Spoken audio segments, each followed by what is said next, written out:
자, 우리 지난 시간 설교 제목을 먼저 읽어보고 지난 시간 간단하게 살펴보고 오늘 본문으로 넘어오겠습니다. 지난 시간에 출애굽기 14장부터 18장까지 했어요. 제목 같이 읽어봐요. 시작. 홍해와 광야 공급하시고 훈련시키시는 하나님. 이스라엘 백성이 이집트로부터 탈출하고 나서 홍해 바다를 건넜습니다. 그리고 광야 생활을 했습니다. 그곳에서 하나님은 어떤 하나님을 우리가 볼 수 있냐면 공급해 주시는 하나님, 주시는 거죠. 필요한 걸 주시는 하나님. 그리고 훈련시키시는 하나님. 생각납니까? 홍해를 건널 때 이스라엘 백성들은 믿음으로 기다려야 했습니다. 지난 시간에 기억나세요? 어떻게 해요?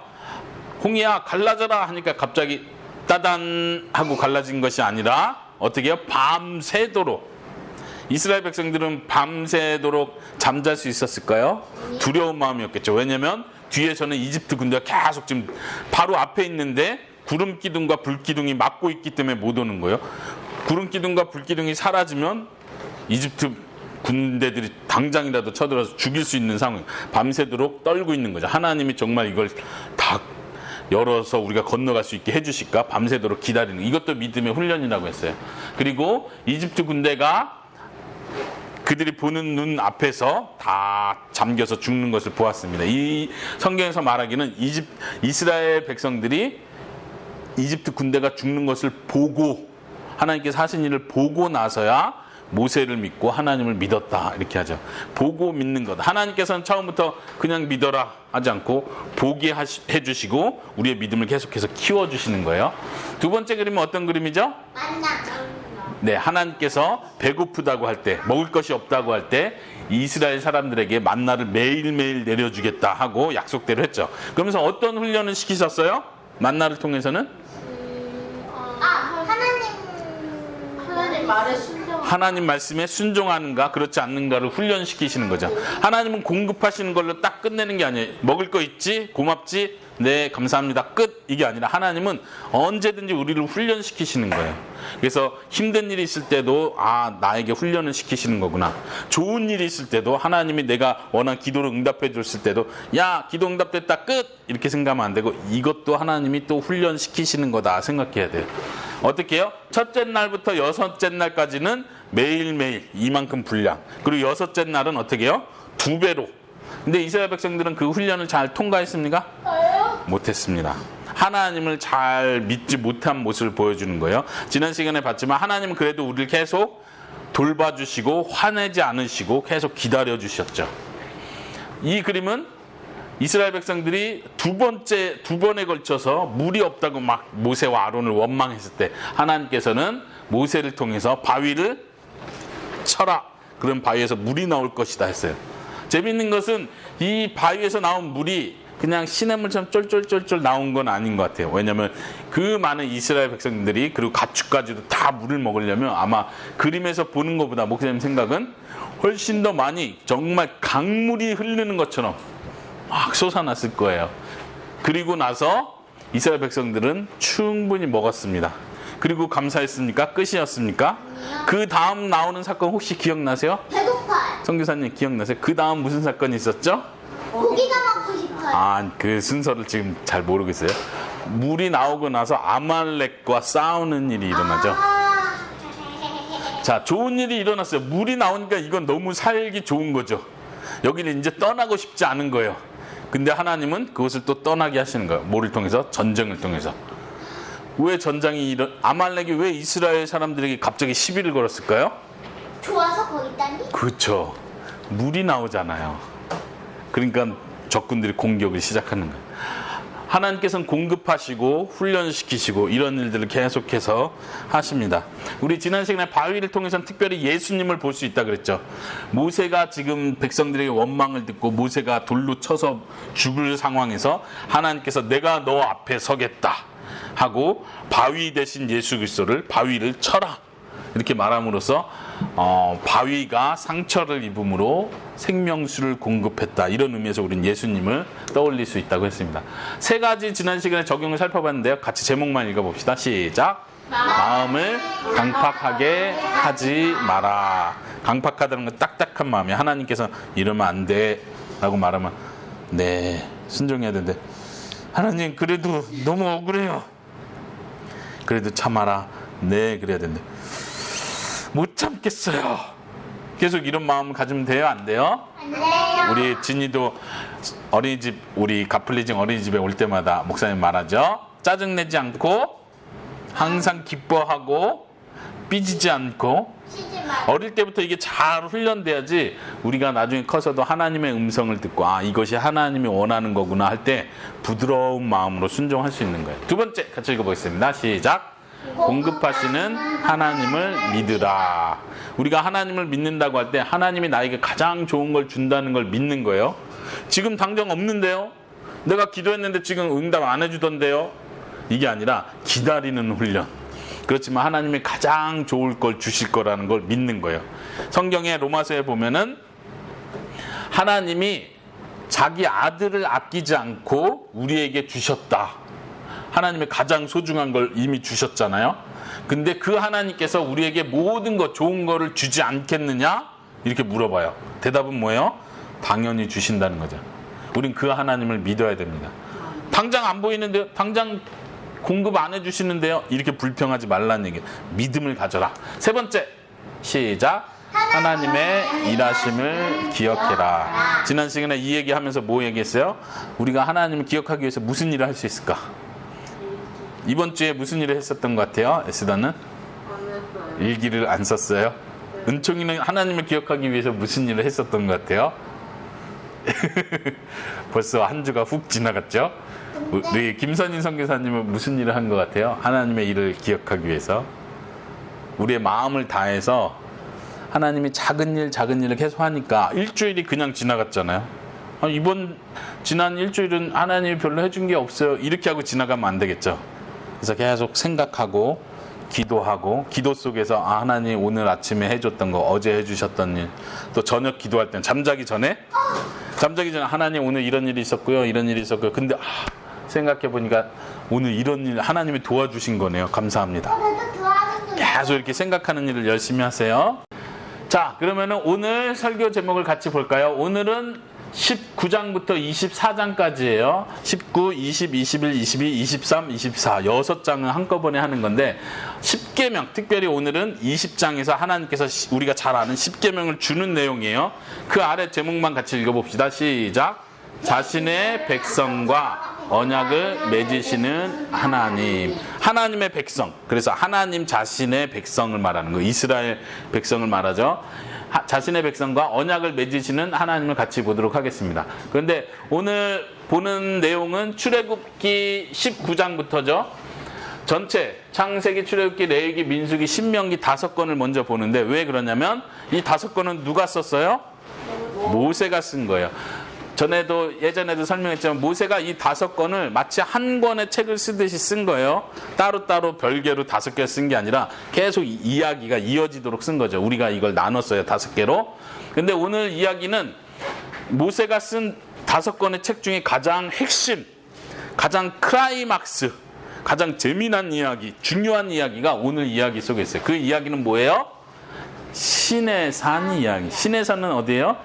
모세가 그쵸. 하나님과 만났고, 그래서 이스라엘 백성을 데리고 그 하나님과 만났던 그 산에서 다시 이스라엘 백성이 하나님을 만나는 거죠. 하나님을 만난 산, 신의 산. 여기서 10계명을 받습니다. 근데 그 이야기가 민수기, 출애굽기, 레위기, 민수기까지는 민수기 10장까지 계속 그 이야기예요. 다른 데로 지금 모세를 통해서 출애굽하고 나서 광야를 지나서 홍해를 건너서 광야를 지나서 왔는데 여기까지는 다른 데로 이동하지 않고 계속 시내산에서 있었던 이야기를 출애굽기, 레위기, 민수기에서 계속 하는 거예요. 이게 중요하다는 얘기예요. 왜 중요할까요? 거기 뭐가 있어요? 10계명이 있어서 중요한 거예요. 그리고 하나님께서 오늘 제목처럼 이스라엘 백성과 약속, 언약을 맺기 때문에 중요한 부분이에요. 근데 사실 레위기 이야기 들어가면 막 제사법부터 시작해서 우리가 어렵게 생각하는 많은 이야기가 있어서 이거 중요하지 않다 생각할 수 있어요. 근데 우리가 앞으로 계속해서 레위기, 민수, 신명기까지 보도록 하겠습니다. 자, 먼저 출애굽기 19장 3절에서 6절을 같이 찾아보도록 하겠습니다. 출애굽기 19장 3절에서 6절 찾았습니까? 네. 같이 한 목소리로 읽어보겠습니다. 시작. 모세는 하느님을 만나러 산으로 올라갔습니다. 여호와께서 산에서 모세를 불러 말씀하셨습니다. 야곱 자손들에게 말하여라. 이스라엘 백성에게 전하여라. 너희 모두는 내가 이집트 백성에게 한 일을 다 보았다. 그리고 독수리가 날개로 새끼들을 실어 나르듯 내가 너희를 어떻게 나에게 데리고 왔는가도 보았다.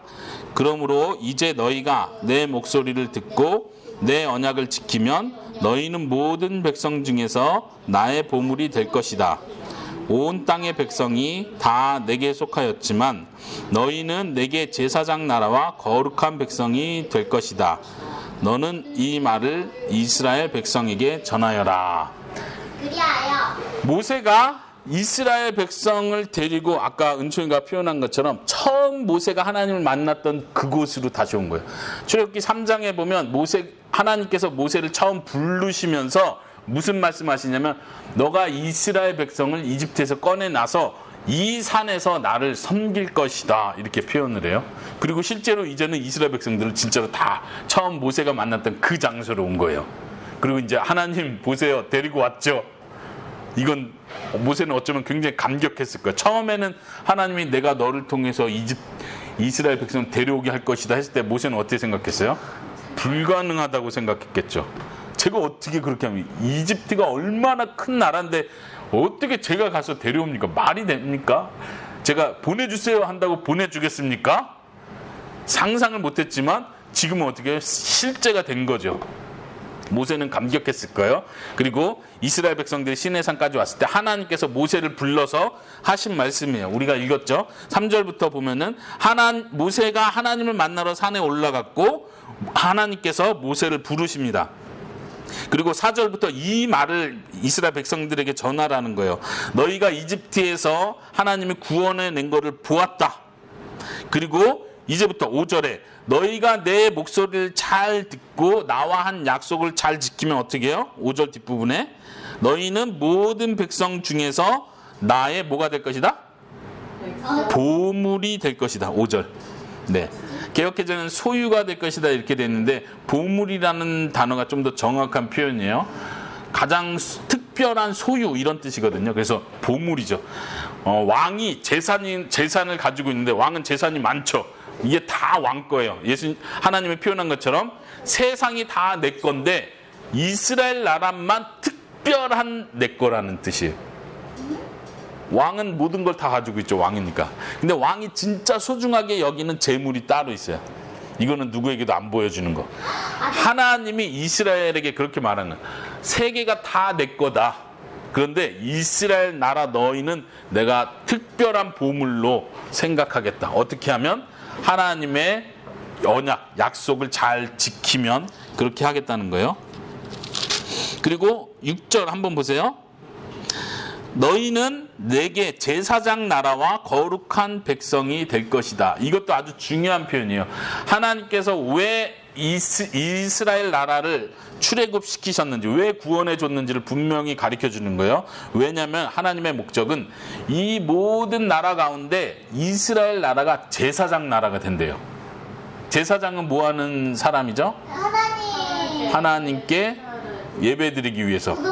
백성들이 죄를 지으면은 백성의 죄를 대신해서 예배드리고 제물을 바침으로써, 그러니까 제사장이 없으면 죄를 지은 사람들은 다 죽어야 되는 거예요. 왜냐면 제사를 지낼 수도 없고 용서받을 수도 없고 제사장이 그렇게 중요한 역할을 하는 거죠. 근데 하나님이 이스라엘 백성을 그 중요한 역할로 사용하겠다는 거예요. 어떻게 하면? 하나님 말씀을 잘 순종하면. 하나님께서 이스라엘에게 특별한 특권을 준 거예요.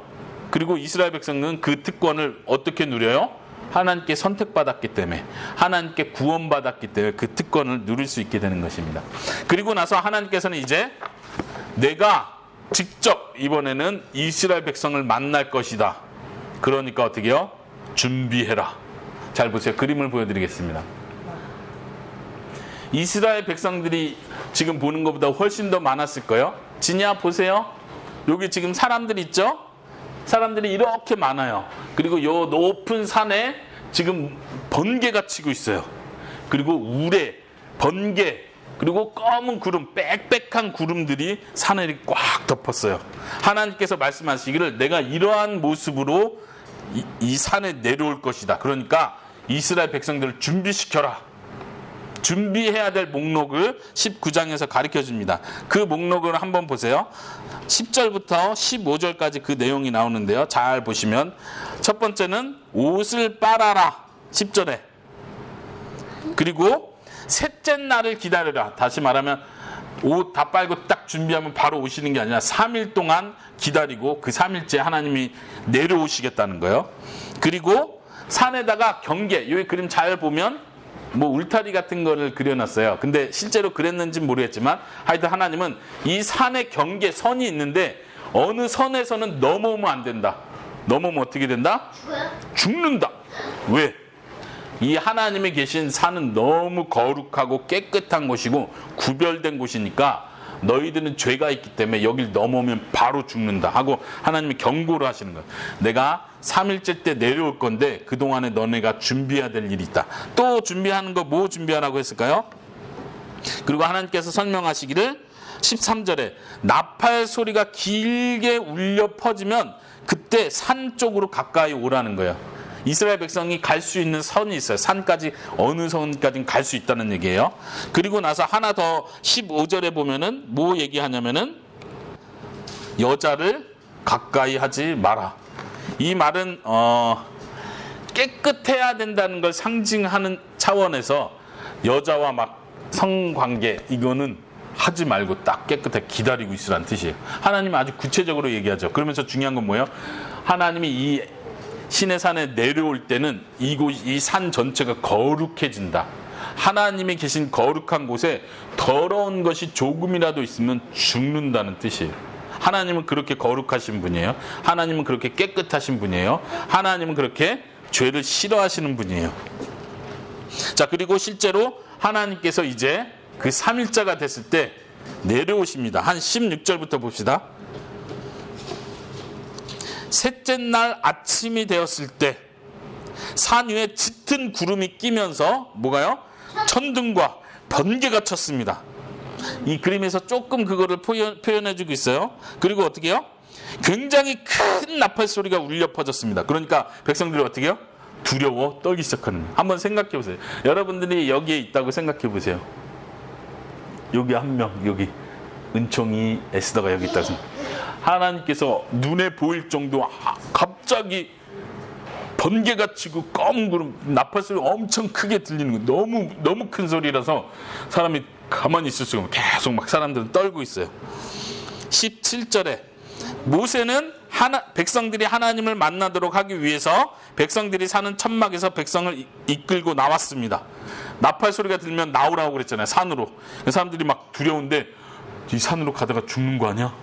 죽는 거 아니야? 근데 어쨌든 여기 경계선만 넘지 않으면 죽지 않는다고 했어요. 나팔 소리가 들리면 나와라. 그래서 사람들은 산 밑에까지, 산 기슭까지 나왔습니다. 그러니까 18절에 보세요. 산은 연기로 가득 덮였습니다. 그리고 여호와의 불이, 하나님의 불이 보였는데 그 불 속에서 하나님이 나타나셨습니다.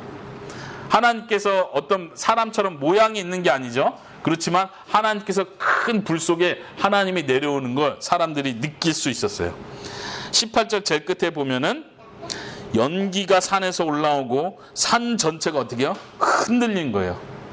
이 시내산이라는 건 우리가 생각한 것처럼 산 하나 이렇게 뾰족 있는 게 아니고 마치 우리 캐나다에서 로키 산맥 봤잖아요. 그런 것처럼 산 자체가 계속 연결된 산맥이라고 할 수 있을 정도로 큰 산이에요. 근데 하나님은 그 산 중에 제일 높은 곳에 내려오신 거예요. 그리고 산 전체가 흔들거렸대요. 사람들 여기 있는 사람들 얼마나 무섭겠어요. 사람들은 생각했을 거예요. 우리를 이집트에서 구원해준 그 하나님이 이렇게 위대하고 무서운 하나님이구나. 우린 그냥 말로만 들었는데 하나님이 뭐 이집트 왕도 부시고 이집트의 많은 신들도 다 이겼다고 했는데 그 하나님이 도대체 누구야? 그런데 지금 보고 있는 거예요. 그 하나님이 지금 내려오신다는 거예요. 보니까 산이 막 통째로 움직이고 사람들은 다 떨고 있고 나팔 소리는 엄청 크고. 여러분들 생각이 되십니까? 사람들이 두려워 떨었습니다. 하나님께서 하시는 말씀이 내가 이렇게 하는 이유는 저들이 두려워 떨어서 죄를 짓지 못하게 하기 위해서다. 이 높으신 하나님을 보고도 죄를 짓는 건 정말 겁이 없는 거죠. 모든 사람들이 떨었어요. 그리고 하나님이 한 가지 더 얘기하셨어요. 내가 이렇게 나타나는 이유는 모세 너의 위치를 높여주기 위해서다. 사람들에게 내가 너와 직접 얘기한다는 걸 사람들에게 보여주기 위해서다. 이 일이 있고 나서 모세는 완전히 위대한 사람이 된 거예요. 모세가 정말 하나님 수준만큼 올라간 거예요. 사람들은 모세를 두려워하게 된 거예요. 왜냐하면 아무도 이 경계를 넘을 수 없는데 딱 한 사람만 이 경계를 넘어서 산으로 올라가요. 누굴까요? 모세가 제일 꼭대기에 강림하신 하나님을 만나기 위해서 여기까지 모세 혼자 올라가는 거예요. 그리고 모세는 안 죽고 다시 내려와요. 사람들이 깜짝 놀라요. 도대체 누구야? 이 모세는 누굴 보여줘요? 예수님을 나타내는 분이에요. 왜 모세는 안 죽었을까요? 정말? 하나님이 허락해줬어요. 그쵸, 그거예요. 하나님이 죽지 않게 해주신 거예요. 모세만. 모세는 다른 사람보다 더 깨끗했기 때문에 그랬을까요? 아니요. 아니에요. 모세도 죄가 많았지만 하나님이 내가 너는 보호해준다. 하나님이 보호해주면 죽지 않는 거예요. 근데 하나님 말씀하기에 너만 올라와라. 다른 사람은 함부로 올라와서는 안 된다. 그리고 하나님께서 이 강림하신 상황에서 위험하니까 안 돼요? 네, 위험하니까 안 돼요. 하나님께서 강림하신 상황에서 하나님께서 우리가 이제 출애굽기 20장에 보는 10계명을 말씀하시는 거예요. 여러분들 10계명 잘 알죠? 네, 10계명을 보기 전에 이 그림을 하나 더 볼까요? 이 그림도 비슷한 그림인데 시내산의 가장 꼭대기, 지금 여기 보니까 꼭대기는 아닌 것 같아요. 그림상 성경에 보면 시내산 가장 꼭대기에 하나님이 강림하셨다. 그리고 모세에게 나중에 올라오라고 그래요. 근데 모세가 올라오기 전에 하나님께서는 이 영광 가운데 이스라엘 백성들이 다 듣는 데에서 목소리로, 사람의 목소리로 10계명을 말씀하시는 거예요. 나는 너희를 이집트에서 구원한 여호와 하나님이다. 지금 여기서 소리가 난다고 생각해 보세요. 지금 막 떨고 있고 나팔 소리 막 나고 지금 산 전체가 다 진동하고 있는데 이 말이 주어지는 거야. 한번 출애굽기 20장을 봅시다. 20장 2절 들리는 소리가 뭐였냐면 나는 너희가 종살이하던 이집트 땅에서 너희를 인도해낸 너희의 여호와 하나님이다. 3절에 너는 나 외에는 다른 신들을 두지 말라. 그리고 4절 5절에 뭐라고 해요? 어떤 모양도 만들지 말라. 내가 지금 너희들한테 보여주잖아. 잘 보세요. 하나님이 얼마나 무서운지 비교할 수 없는 존재라는 걸 하나님이 이렇게 두려운 상태로 보여준 거예요. 그리고 나서 내가 여호와다. 그러니까 함부로 내가 이렇게 생겼다 이렇게 생겼다 돌로 만들고 나무로 만들고 이것이 여호와다 이렇게 함부로 말하지 말라는 거예요. 그건 하나님에 대한 모독인 거예요. 그렇죠? 이렇게 무서운 하나님을 인형으로 만들 수 있겠어요? 이 큰 멋있는 돌로 만들 수 있겠어요? 그것과 비교가 안 되는 거죠. 하나님이 어떤 모양이든 만들지 말라. 그것들에게 절하지도 말고 섬기지도 말라. 이렇게 명령하신 거예요. 우리가 잘 아는 10계명 내용이에요. 한번 우리 첫 번째 계명 글씨 좀 보여요? 첫 번째 계명은 너는 나 외에 다른 신을 두지 말라.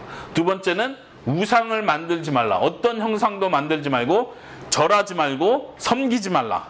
세 번째 말씀은 뭐였을까요? 너는 내 하나님의 여호와의 이름을 함부로 말하지 말라는 거예요. 하나님의 이름이 거룩하기 때문에 사람들은 두려워 떨었겠죠. 네 번째는 안식일을 지켜라. 안식일은 벌써 하나님이 가르쳐 주셨죠. 여섯째 날, 일곱째 날은 다 집에 가서 쉬어라. 너의 종들도 너의 가축들도 일시키지 마라. 내가 쉼을 주는 여호와 하나님이다. 내가 창조하고 나서 7일째 때 내가 복을 주고 다 쉬었다. 그러니까 너희도 다 쉬어라. 이건 내가 명령하는 거다. 네. 5번째부터 10번째까지 같이 읽어봐요. 시작. 내 부모를 공경하라. 6번째, 살인하지 말라. 7번째, 간음하지 말라. 8번째, 도둑질하지 말라. 9번째, 내 이웃에 대하여 거짓 증거하지 말라. 10번째, 내 이웃의 집을 탐내지 말라.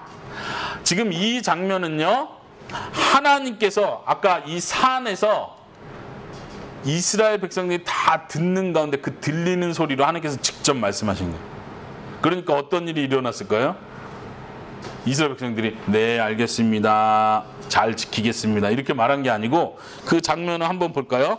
아까 20장 어떤 일이 일어났는지 한번 봅시다. 20장 18절 19절 같이 눈으로 보세요. 제가 읽어볼게요. 시작. 모든 백성은 천둥 소리와 나팔 소리를 듣고 번개치는 것과 산에서 솟아나는 연기를 보았습니다. 그들은 두려움에 떨면서 산에서 멀찍이 떨어져 있었습니다. 백성이 모세에게 말했습니다. 당신이 말하십시오. 우리가 듣겠습니다. 하나님께서 말씀하지 않게 해주십시오. 하나님께서 말씀하면 우리는 죽습니다.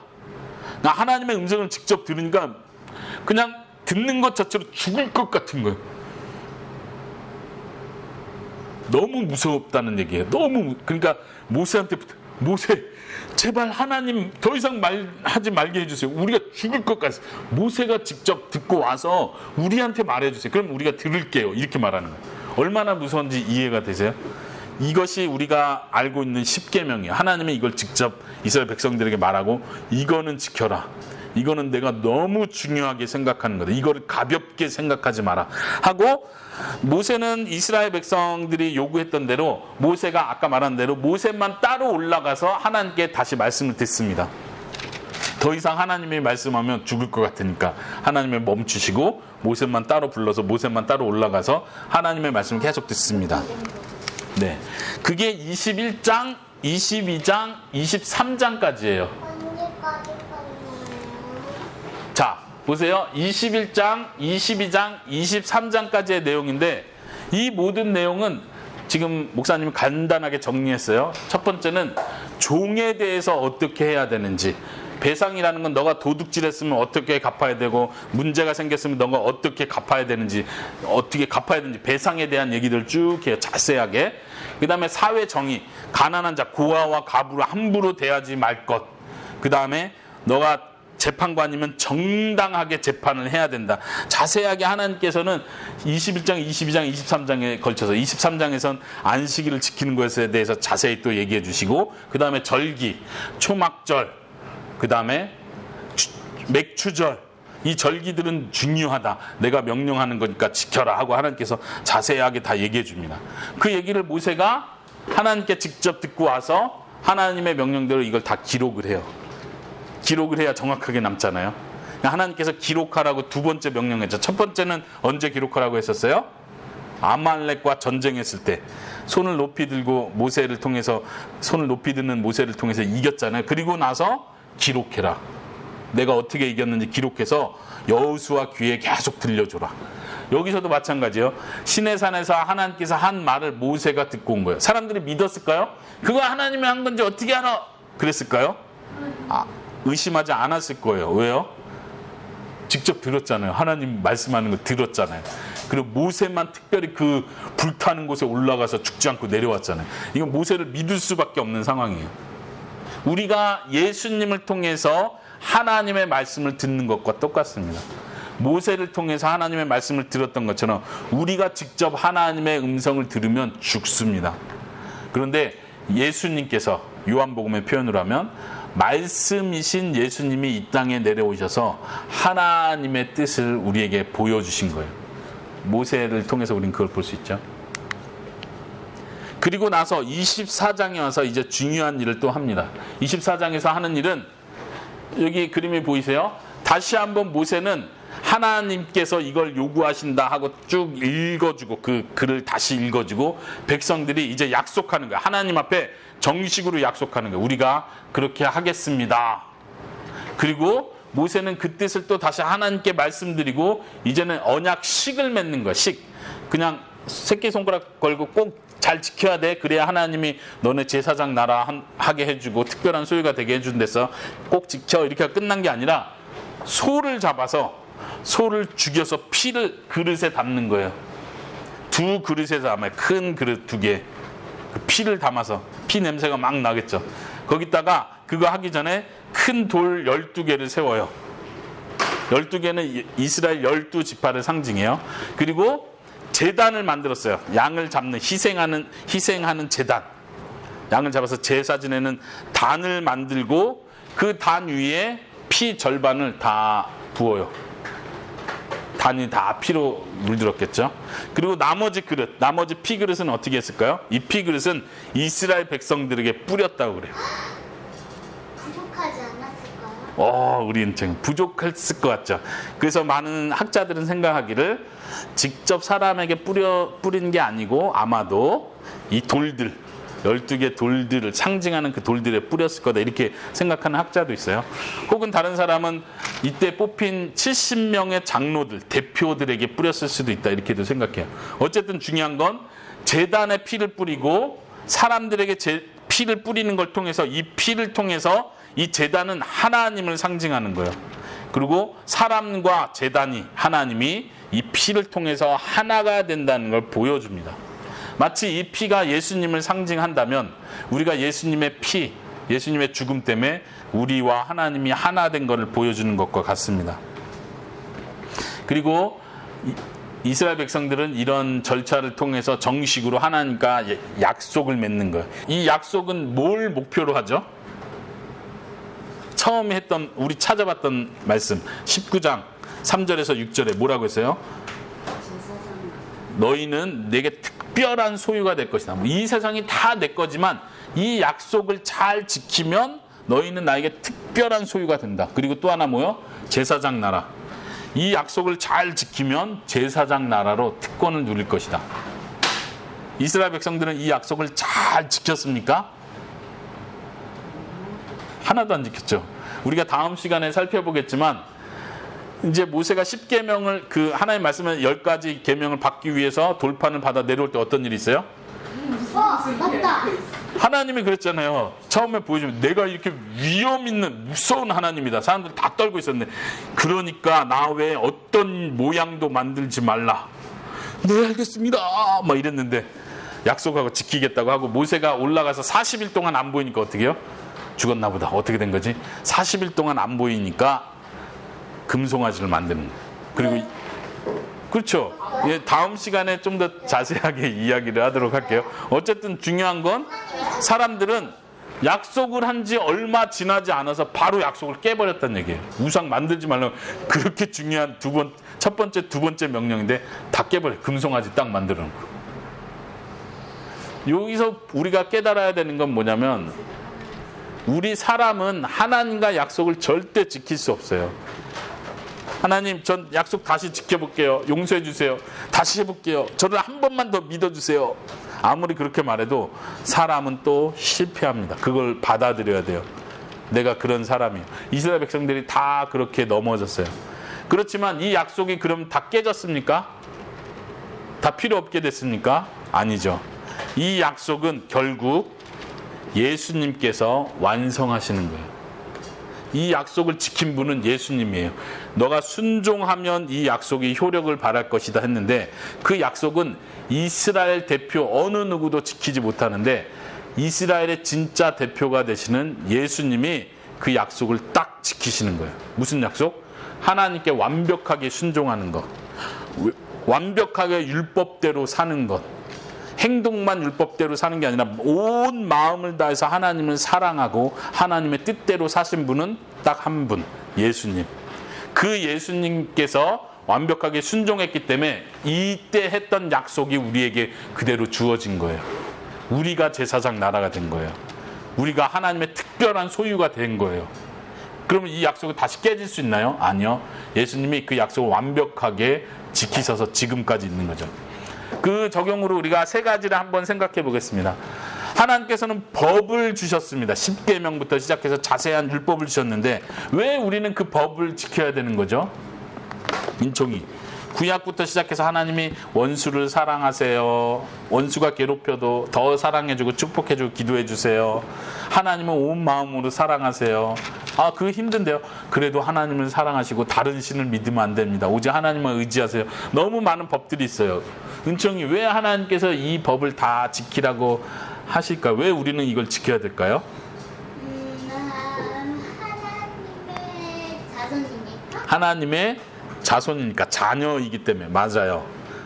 자, 하나님께서 하나님의 법을 따라야 하는 이유는 처음에 은총이가 말했던 게 아주 중요한 이유예요. 우리가 하나님의 자녀이니까. 이게 왜 중요하냐면 많은 사람들은 잘못 생각해서 하나님의 법대로 잘 순종해야지 하나님의 자녀가 되지. 하나님의 법대로 잘 순종해야지 나중에 천국도 가지. 이렇게 생각하는, 이건 잘못된 거예요. 우리가 하나님의 법을 따르는 이유는 하나님이 우리를 구원해 주셨기 때문에, 하나님이 우리를 자녀로 만들어 주셨기 때문에 우린 기쁘고 감사해서 하는 거예요. 기억하세요? 맞죠? 하나님께서 십계명을 주실 때도 마찬가지예요. 그리고 세계가 나에게 속했다 이 말을 할 때도 먼저 무슨 말씀하시냐면 내가 너희를 구원해낸 하나님이다. 이미 구원을 해 주셨다는 얘기를 먼저 하시는 거예요. 그러니까 이렇게 살아라. 마치 입양을 하는 것과 비슷해요. 엄마 아빠가 한 아이를 입양을 했어요. 이 아이는 엄마도 없이 막 그냥 자기 마음대로 하고 싶은 대로 살았는데 엄마 아빠가 사랑으로 입양을 했어요. 그리고 말하기를 우리 집에서는 아침마다 기도하고 감사하면서 살아야 돼. 나는 감사가 싫어요. 나는 그렇게 살지 않았어요. 이렇게 말하는 것이 아니라 이제는 입양한 아들, 딸답게 부모가 원하는 대로 부모의 아름다운 모습을 닮아가는 거예요. 우리가 하나님의 법을 따르는 이유도 바로 거기에 있습니다. 우리가 하나님을 더 닮아가는 거예요. 아까 하나님께서 여러 계명을 주면서 중요하게 하셨던 말씀이 뭐냐면 나는 자비로운 하나님이다. 하나님은 자신을 소개해요. 내가 자비로운 하나님이니까 너희도 사람들에게 자비를 베풀어라. 그리고 또 하나님 말씀하기를 나는 의로운 하나님이다. 나는 의로운 하나님이니까 너희도 사회 정의를 지켜야 된다. 가난하고 힘든 사람들을 핍박하지 마라. 왜냐하면 나는 그들을 지켜주는 하나님이다. 이렇게 말씀. 하나님을 닮으라는 얘기예요. 그리고 또 하나 중요한 이유는요. 한번 성경 구절 찾아볼게요. 23장 9절을 한번 보겠습니다. 23장 9절. 자, 거기 읽어볼게요. 같이 시작. 나그네를 학대하지 마라. 너희도 이집트에서 나그네로 살았으니 나그네의 마음을 잘 알지 않느냐. 나그네라는 건 자기 집이나 딱 정착하지 못하고 떠돌아다니는 사람을 나그네라고 그래요. 근데 하나님께서 명령하기를 나그네한테 잘해주라. 왜냐하면 너희도 나그네였기 때문이다. 생각해라. 기억하라는 거 중요하다고 그랬죠. 기억하고 하나님이 우리에게 이렇게 사랑해줬는데 나도 사랑을 베풀어야지. 이렇게 하라는 거예요. 너도 나그네였잖아. 우리가 살면서 나도 하나님 앞에 죄인인데 이걸 생각하라는 얘기예요. 너도 죄인이었잖아. 그런데 하나님이 사랑해줘서 지금 하나님의 자녀가 됐잖아. 그러니까 너한테 죄 짓는 사람도 용서해 주라는 얘기야. 우리가 하나님의 법을 따라야 하는 이유, 동기가 바로 여기 있는 거예요. 내 모습을 생각하는 거예요. 나도 어려운 가운데 있었는데 하나님이 나를 도와주셨지. 이걸 생각한다면, 기억한다면 우리도 다른 사람에게 더 사랑을 베풀고 하나님이 원하는 대로 순종할 수 있다는 얘기예요. 이해되십니까? 그래서 우리 지난 시간에 했던 것처럼 하나님이 나에게 뭘 베풀어 주셨는지를 기억하는 거 너무 중요한 거예요. 아시겠습니까? 내가 받은 사랑만큼 나도 누군가를 사랑해야지. 자, 두 번째 적용 같이 읽어볼까요? 시작. 하나님께 가까이 다가가기 위해. 여기서 목사님이 하고자 하는 말은 중보자가 필요하다. 아까 모세 얘기를 했죠. 이스라엘 백성들은 하나님의 산에 직접 올라갈 수 없었어요. 나도 그 하나님 한번 만나보자. 나도 그 하나님 사랑해. 나도 그 하나님 가까이 하고 싶어. 그 하나님께 직접 음성을 더 들어보고 싶어. 산으로 막 자기 마음대로 못 올라간다는 얘기예요. 왜요? 사람은 죄인이에요. 중보자가 필요한 거예요. 중간 역할을 해주는 사람.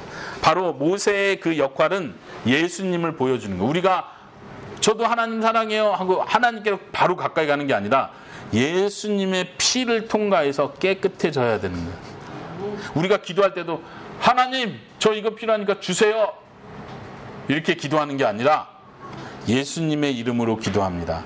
제가 뭔가 잘났기 때문에 달라고 하는 것이 아닙니다. 예수님이 나를 위해서 해주신 그 일 때문에 내가 감히 하나님께 달라고 말합니다.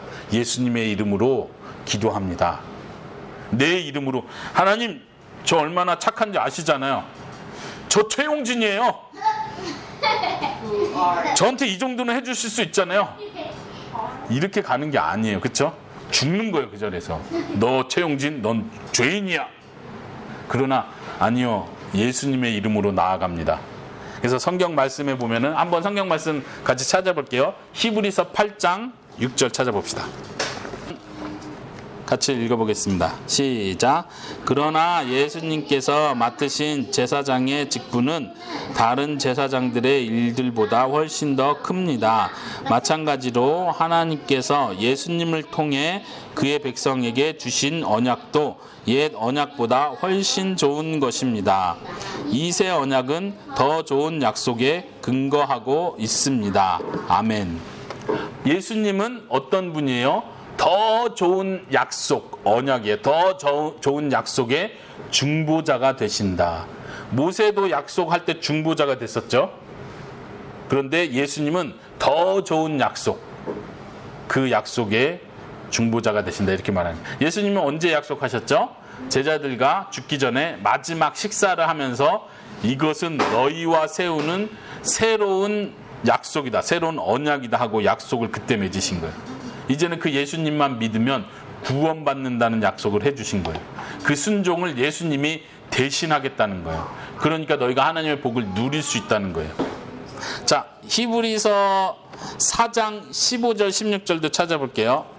우리의 대제사장은 우리의 연약한 부분을 알고 계십니다. 이 땅에 계실 때 그분은 우리와 마찬가지로 시험을 받으셨습니다. 그러나 결코 죄를 짓지는 않으셨습니다. 16절. 그러므로 하나님의 보좌 앞에 담대하게 나아갑시다. 그곳에는 은혜가 있으며 우리는 때에 따라 우리를 도우시는 자비와 은혜를 받을 수 있습니다. 마치 시내산에 하나님께서 제일 꼭대기에 강림하셨는데 여기가 은혜의 보좌예요. 왕이 앉는 의자, 은혜의 보좌인데 히브리서는 말하기를 하나님의 보좌에 담대하게 나아갑시다. 죽는 거 아니에요?